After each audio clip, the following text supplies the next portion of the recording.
How's it everyone? This is Lolcohol, and in today's video I'm going to be sharing some tips that you may find useful if you want to go a little bit faster than some of your friends on League Start. This is not going to turn you into a speedrunner who finishes the campaign in 3.5 hours, but maybe it'll help cut off a couple of hours from your usual League Start time. First and foremost, more than anything, know your build. By knowing the ins and outs of your build, you'll know the best way to get going more quickly at League Start. If you're fumbling for gems or links or not knowing which passive points to allocate when, you're just going to be wasting time.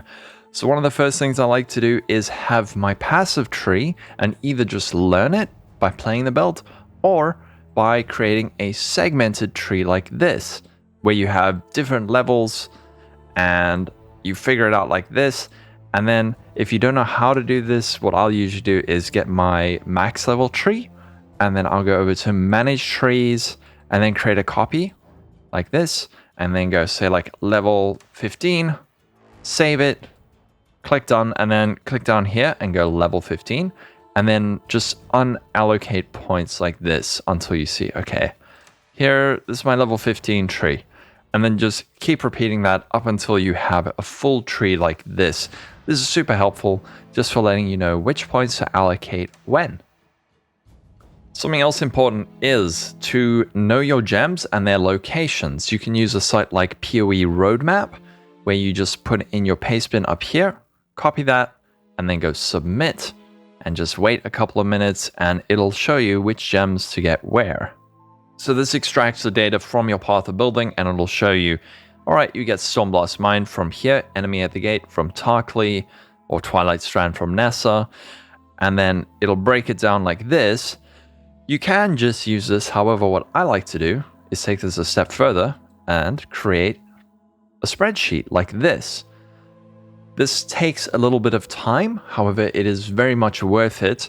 So you can see Stormblast Mine, these are the gems in order as I complete the campaign. So I see, okay, I get this when I kill a Hillock, then I get that from the Twilight Strand, and then all of these, so that as I go through the campaign, I know which gems to get where. I've also included things like the kind of links I need, blue, blue, green, green, and like little recipes and things like this. So if you play your build enough, you will start to know this inherently, but if you aren't planning on playing your build, you can spend an hour, set up something like this, and it'll help you out a bunch. Another thing I like is having a leveling regex. So this is something that looks like this. What this does is it will highlight things in vendor menus. So if I Control V, nothing highlights, so that means I know that the vendor doesn't have anything with the colors I need. Over here, you can see it highlights blue, blue, green. I know I need blue, blue, green, and that's included here, blue, blue, green. It'll also highlight blue, green, blue, or green, blue, blue. As you can see here, blue, green, blue. So you can set up something like this. If you look at how this is laid out, it should be fairly obvious. Just make sure to include the different variations of, like, if you're going red, green, blue, go blue, green, red, green, red, blue.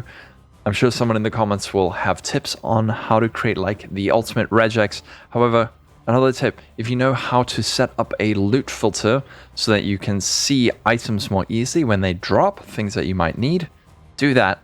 I don't know how to do loot filters. I know it's embarrassing. I've never made my own loot filter, but if you know how to do it, do that.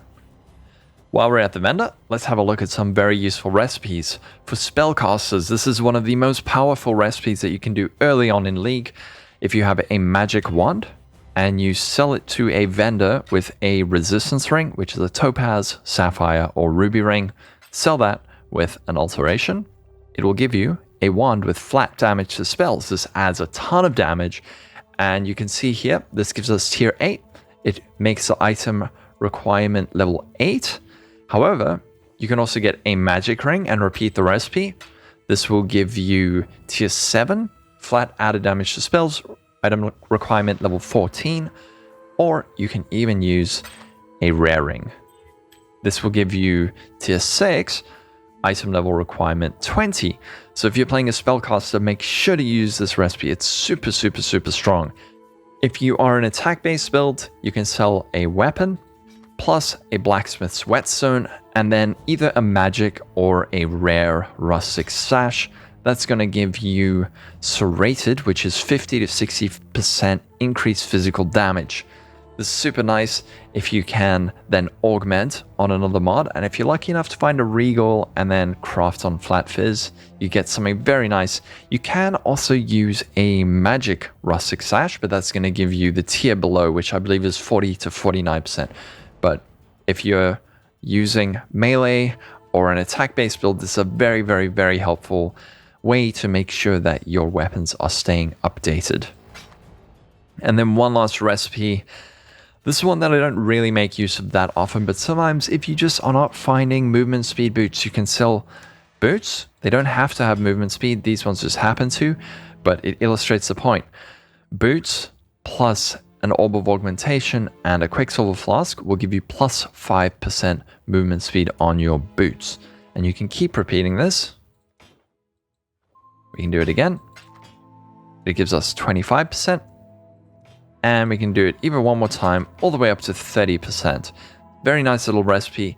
It doesn't seem to worry too much about item level, but if for some reason you just keep finding quicksilver flasks but not movement speed boots, well, this is a way you can get your 30% movement speed a little bit more easily. So having a general understanding of the layout of different zones is also helpful. I'm not talking about learning exact layouts of every single zone, but there are little tips and little clues hidden around layouts that might help point you in the right direction. The Grain Gate is a great example. There's all these little entrances and exits, and you may not know which area to go in. However, if you look on the ground, there's these dead guards. If you see these, this means you're going in the right direction. If you don't see a dead guard outside a door, don't go in. There's a whole lot of these spread throughout the campaign. I have videos on these, so I will link those in the description, and maybe those will help speed you up just a little bit and won't take too much time to learn. Now, this is a big one that a lot of players ignore. They feel like if they skip their trials and their labs, they're going to get to maps more quickly. However, this actually just slows you down in the end and forces you to backtrack once you get to maps.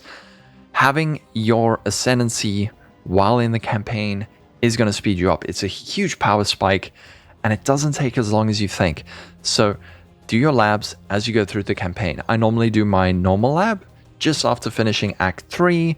Once I get to the crystal veins, if you go over to the lab, you can see where all of these are: Lower Prison, Crypt, Chamber of Sins, Crematorium, Catacombs, and Imperial Gardens. And then I'll go do this.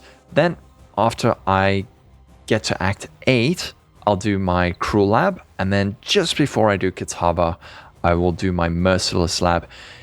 And again, just look over these. You'll see where the locations are. If you don't know these off by heart, maybe just write it down and get to learn it. And my final tip, if you really want to pick up the pace and be a speedy player, then practice your build before the league drops. Even if you just do it once, just to familiarize yourself with the build, this is going to help you out a lot, just so that you don't fumble as much with gems, just so that everything is not as fresh.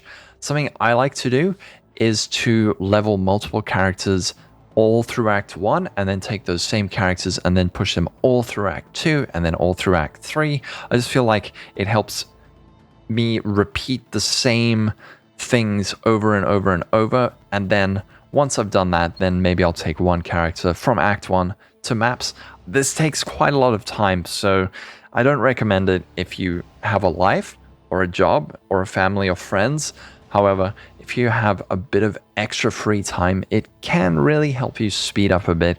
But if you don't have the time to do this, honestly, I don't think I'm going to get all these characters to maps. There's no way. Just do one character, get it to maps. But all in all, these are all just things that help a little bit. But it's all about the game. It doesn't really matter if you're not racing to be number one, if you're not racing to get to maps first to like farm the most currency. Don't worry about it. Just play the game at your own pace. Have fun. That's going to be it for this video, folks. If you have any other tips that you'd like to share, please leave it in the comments below. And if you'd like to join the community, there's a link for the Discord. There's also a Patreon. Also, I have a Twitch. And if you like the video, subscribe if you want. Have a wonderful day, everyone. Stay safe, and I'll catch you in 3.17. Bye-bye.